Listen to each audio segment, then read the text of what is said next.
আমাদেরকে একটু বলেন, জীবনের সবচেয়ে বেশি কষ্টের সময় আপনার কখন পার হয়েছে? এই যে আমার পার হইতেছে। এখনই আপনার সবচেয়ে কষ্টের দিন। সুখের সময়টা কখন ছিল? করোনার আগে। তখন কেন সুখের সময় ছিল? কারণ তখন বাপ ছিল। একটা সন্তানের বাবা না থাকলে কতটা কষ্ট একটু বলবেন? অনেক কষ্ট। যেমন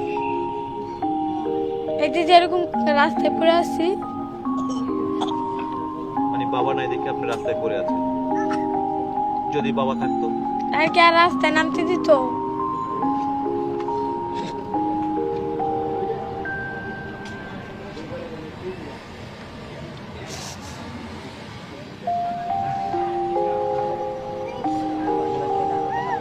জীবনের সবচেয়ে কষ্টের দিনগুলো আপনি এখন পার করতেছেন। মানুষের কাছে টাকা চাইতে গিয়ে কতটা কষ্ট পাইতে হয়েছে, এমন কোন স্মৃতি আপনার কাছে আছে? কি নাম আপনার? সুরমা। সুরমা, আপনি কান্না করতেছেন কেন?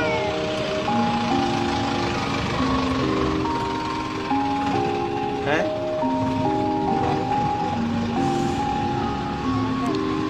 বোন, আপনি কান্না করতেছেন কেন? হ্যাঁ শুনলাম। কি কষ্ট একটু বলবেন? আমার কোনো কষ্ট নাই। আপনার কষ্ট নাই, কিন্তু চোখের পানি পড়তেছে। এদিকে তাকিয়ে একটু কথা বলেন। আমাদেরকে একটু বলবেন যে বাবা মা যখন দুইজন একই সাথে ছিল, তখন করোনার আগে আমরা যখন একই ছাদের নিচে বসবাস করেছেন, তখনকার সেই সুখের সময়টা একটু বলবেন? তখন অনেক ভালোই ছিলাম, তখন স্কুলে পড়তাম। আর এখন এখন স্কুলে পড়তে পারি না।